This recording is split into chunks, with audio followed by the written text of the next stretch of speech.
Bom, pessoal, na segunda parte dessa aula, nós vamos dar continuidade ao tratamento da potência complexa, potência ativa e reativa.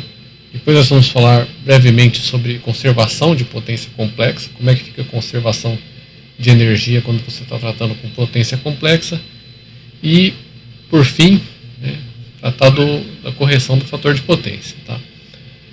Então, dando continuidade aí, vamos só lembrar que no final da primeira parte a gente definiu a potência complexa S, tá? Como a soma da potência ativa, P, mais a potência J vezes a potência reativa, Q. A potência ativa seria VRMS vezes IRMS vezes o cosseno da fase da impedância, do θz. A potência reativa, o Q, seria VRMS vezes IRMS vezes o seno do θz. E nós temos isso daqui. Tá? Ela pode ser colocada também, quando eu escrevo SF aqui, para denotar que é fasor, que é grandeza complexa, é equivalente ao S. Tá? Então, o S colocado na forma polar vai ter a magnitude, a fase, que como a gente já disse, é o θz. Tá? Então você pode definir um triângulo de potência, tá? Comumente referido como triângulo de potência, mas nada mais é do que o S colocado no plano complexo. Para uma determinada carga, você pode plotar o S. A parte imaginária no plano complexo vai ser o Q, a parte real vai ser o P. Então assim você define um triângulo. Você pode ver que se a fase do S é o ângulo associado com a impedância, o θz, então a tangente de θz vai ser o cateto oposto sobre o cateto adjacente, Q sobre P. Tá? Então você pode calcular a fase da impedância utilizando a magnitude da potência reativa e da potência ativa dessa forma aí. Também. E daí, definido isso, a gente vê claramente que a magnitude do S vai ser a raiz quadrada do P quadrado mais o Q quadrado. Tá? E, por outro lado, a gente já tinha visto que ela seria igual ao VRMS vezes o IRMS. Tudo bem? Então a gente tem isso. Então como é que fica o triângulo das potências dos diferentes tipos de carga elementares aí, resistiva, indutiva e capacitiva? Tá? Para uma carga resistiva, como nós vimos, a potência reativa vai ser sempre zero. O resistor não armazena energia, ele simplesmente consome energia. Então o fator de potência é 1, por conta de o seno, θz, ou θv menos θi é zero. Até por isso o seno é zero, então a potência reativa é zero, mas o fator de potência é 1. Tá? Sendo o fator de potência 1, ou seja, tensão está em fase com a corrente, então o S, que é P mais JQ, sendo o Q zero, vai ser igual a P. Tá? Então S é igual a P. Se você for fazer um gráfico do S, tá? Ele vai estar exatamente sobreposto à parte real, que é o P, potência ativa, e você vai ter isso aqui. Tá? Então, para um resistor, na verdade, você não tem um triângulo, você tem os dois vetores sobrepostos aqui no plano complexo. Para uma carga indutiva, tá? Como a gente falou aí, o fator de potência atrasado significa que a corrente está atrasada com relação à tensão, tensão adiantada com relação à corrente. Fator de potência atrasado, o Q vai ser maior do que zero, tá? Porque o θz vai estar entre 0 e 90, então, portanto, o seno de um valor entre 0 e 90 vai ser positivo, e se você graficar, tá? A potência complexa no plano complexo, o S, ele vai estar no semiplano aqui positivo. Tá? Então, no primeiro quadrante seria. Então, você vai ter o S nessa direção, tá? A parte real vai ser positiva, a parte imaginária vai ser positiva, e você vai ter esse triângulo de potências. De novo, disso aqui você consegue extrair o θz a partir do Q e do P, e relacionar através desses triângulos as diferentes grandezas, que é a magnitude da potência complexa, a potência ativa e a potência reativa, e assim por diante. Tá? Então, esse triângulo pode ser útil em muitas situações, para a gente saber como calcular, dado que a gente tem duas dessas grandezas, calcular uma terceira e assim por diante. Tá? Para uma carga capacitiva, vamos lembrar de novo, o capacitor ele vai ter tensão atrasado com relação à corrente, o θz vai ser negativo, mas a corrente, portanto, vai estar adiantada com relação à tensão. Então, fator de potência adiantado, θz entre menos 90 e 0, e o Q negativo. Então, se você for plotar aqui, o S, né, ele vai ter uma parte imaginária negativa, a potência ativa vai ser positiva sempre, para cargas passivas, então o S vai estar apontando nessa direção, o Q vai ser negativo e o P vai ser positivo. Então assim que fica o triângulo das potências. Nessa expressão aqui você tem isso aqui, né? O X que é negativo, né? O X é negativo nessa situação aqui. Bom, mas tá aí, tá? Então triângulo das potências, uma carga resistiva, uma carga indutiva, né, o que é positivo, uma carga capacitiva, o que é negativo. Bom, aqui a gente tem uma analogia clássica nesse assunto aqui, para tratar de potência ativa e potência reativa, né, e potência aparente ou módulo da potência complexa, tá? Bom, lembrando que a gente acabou de ver, né, no triângulo das potências você vai ter aqui a hipotenusa tendo a potência aparente, que é o módulo da potência complexa, módulo de S é a potência aparente, e o cateto oposto é a potência reativa. Acho que a gente nem chamou atenção, né? Unidade de potência reativa é volt-ampere reativo. É volt-ampere, assim como potência aparente é volt-ampere, então kilovolt-ampere, né? Etc e tal. Só que para distinguir e para deixar evidente que está se tratando de potência reativa associada com armazenamento de energia, etc e tal, então é colocado esse R no final aqui para dizer que é reativo, tá? Só para especificar. É volt-ampere reativo. Tá? Potência real, né, a potência ativa em watt mesmo, né, watt, kilowatt, assim por diante. Então a gente tem o triângulo das potências. Desse triângulo a gente vê que o fator de potência, que é o cosseno do θ, é o cateto adjacente pela hipotenusa, vai ser o P, tá? Isso aqui é o P, né, sobre a potência aparente, o módulo do S, que é a magnitude da potência complexa. Tá? Então, cosseno de θ é P sobre módulo de S, é a potência real, a potência ativa, sobre a potência aparente. Então, quanto mais próximo de 1 o fator de potência, você vai ter mais potência ativa, né, na composição aqui da potência complexa. Faz sentido? Ou seja, a potência ativa vai ser igual ao módulo da potência complexa ou a potência aparente quando o fator de potência for igual a 1. Então você vai ter 100% de potência ativa. Por outro lado, se a potência ativa for zero, você só vai ter potência reativa, certo? Então, se a potência ativa for zero, você só vai ter potência reativa e o fator de potência vai ser zero. Então, o fator de potência vai ser um valor entre 0 e 1, aí, que vai ser um indicativo da percentagem da potência ativa. Tá? Então, na analogia, potência real a potência ativa é visto como num copo de chopp o conteúdo de chopp mesmo, e a potência reativa é a espuminha do chopp que você não aproveita de fato, né? Então, o que você quer? Né? Ter o máximo de chopp e o mínimo de espuma. Então, ou seja, né, você quer ter o máximo de potência ativa e o mínimo de potência reativa, que é aquela potência que não é utilizada de fato para realizar trabalho. Então, alguns equipamentos, como motores, transformadores, reatores de lâmpadas, precisam da energia ativa e da reativa para o seu funcionamento. Ou seja, né, pensa no motor ou no indutor, é necessário haver campo magnético ali, enrolamentos, e vai ter indutância.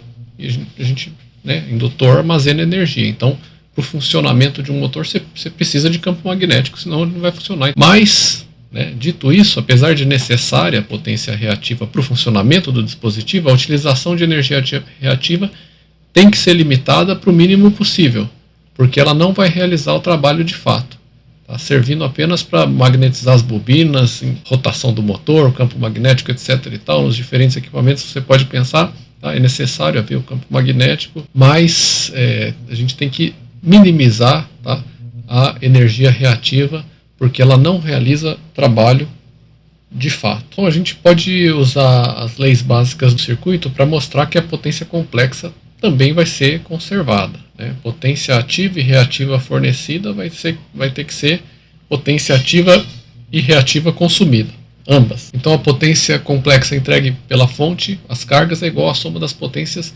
entregue a cada carga. E aí você vai contabilizar, você pode contabilizar separadamente, né? A soma da parte imaginária tem que ser igual a zero, a soma da parte real também tem que ser igual a zero, né? Para duas grandezas complexas serem iguais, as partes imaginárias têm que ser iguais e as partes reais têm que ser iguais. Tá? Como é que a gente pode perceber isso aí? Né? Vamos pensar nesse circuito aqui que tem duas cargas e uma fonte. Tá? A gente pode aplicar a LKC a um dado nó do circuito, por exemplo, este daqui. Então, se isso aqui é a corrente que está entrando, a gente vai ter, né, que IF efetivo, ou RMS, vai necessariamente ser igual a I1, F de fasor, né? RMS, mais I2 que está saindo ali, passando pelo ramo de Z2. Então, I2 fasor efetivo. Então, isso aqui vem da lei de Kirchhoff das correntes. Se a gente for calcular a potência complexa fornecida pela fonte, ela vai ser igual à tensão da fonte vezes a corrente que está passando pela fonte, que no caso aqui está sendo chamado de IF. Mais o IF é igual a I1F mais I2F. Tá? A gente já pode substituir aqui. Né? Isso aqui é igual simplesmente IF, corrente que está saindo da fonte ali, eficaz. Então, a gente usou a LKC aqui, agora aplicando a distributiva, você vai ver, né, que a potência fornecida pela fonte vai ser igual à potência complexa consumida pela primeira carga, mais a potência complexa consumida pela segunda carga.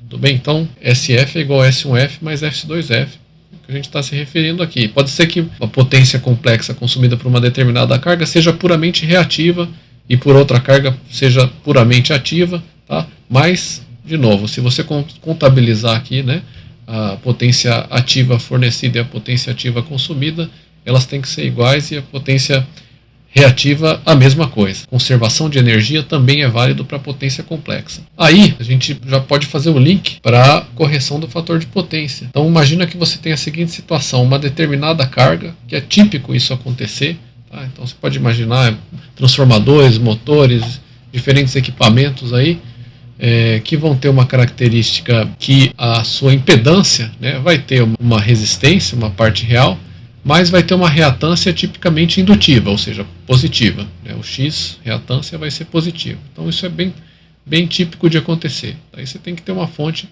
provendo energia para essa carga, ela vai prover energia ativa, né, que vai ser dissipada na resistência, e vai prover também energia reativa, que vai ser armazenada aí na reatância com característica indutiva, que a gente comentou.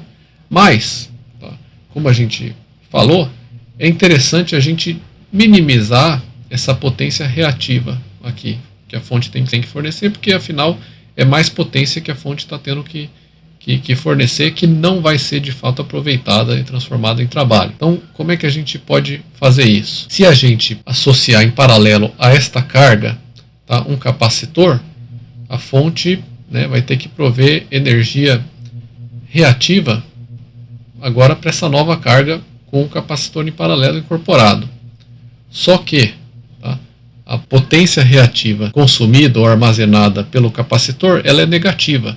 E se você fizer ela de tal forma, né, ou seja, projetar a capacitância desse capacitor de tal forma que a potência reativa consumida por ele seja igual à potência indutiva em módulo, porém com um sinal negativo, essas duas coisas vão se cancelar, tá, pela conservação de potência.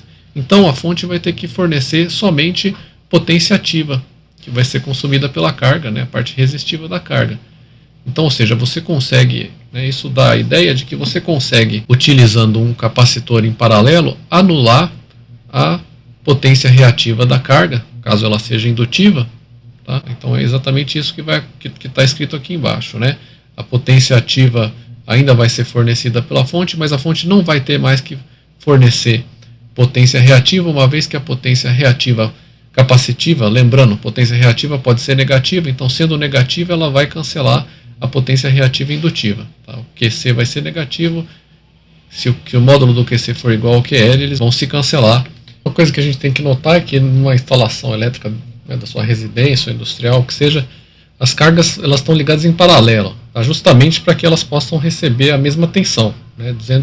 Se for 220 volts RMS, tá? Você não quer que uma carga receba 220 volts e outra receba, ou que uma carga receba, sei lá, 150 e a outra carga receba, né, sei lá, 60 volts RMS e assim por diante. O que aconteceria se elas estivessem em série? Né? Elas estando em paralelo, tá, a mesma tensão vai cair sobre todas.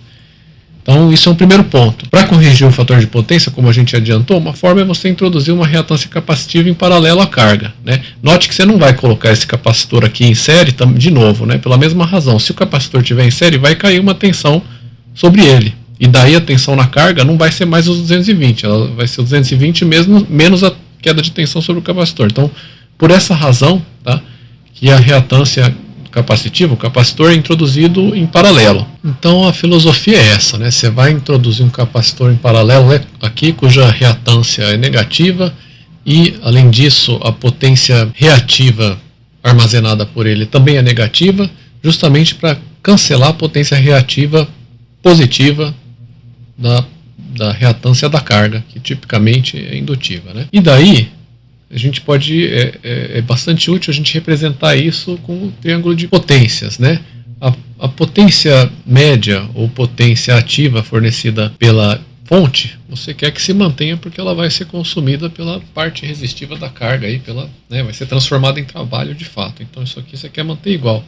Mas vamos imaginar que a carga tenha originalmente, ou consuma, né, ou armazene, vamos dizer assim, uma potência reativa, que é essa daqui, né? Ela é positiva, né, porque a gente acabou de falar, a reatância vai ser tipicamente indutiva da maioria das cargas aí. Tá? Você pode diminuir essa potência reativa colocando o capacitor em paralelo, e daí, por conservação de energia, a potência que você vai ter no final vai ser a soma algébrica aí dessa potência reativa original que está em vermelha com a potência reativa capacitiva, que é negativa. Tá?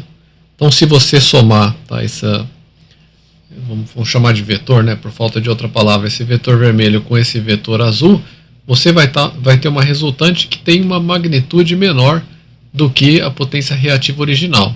Tá? Então, se a gente comparar esse marrom aqui com o vermelho original, você tem a potência reativa, tá, armazenada pela carga agora com o capacitor, depois da inclusão do capacitor exatamente, em paralelo. E daí, né, você pode ter um fator de potência desejável aqui. Então, ou seja, lembrando que, se você lembrar que o fator de potência é igual à potência ativa, né, nesse caso a potência média também, dividido pela potência aparente, tá, você pode determinar aqui qual que é o ângulo que você quer ter no final, por exemplo, e por consequência qual que é a potência reativa que você quer ter no final.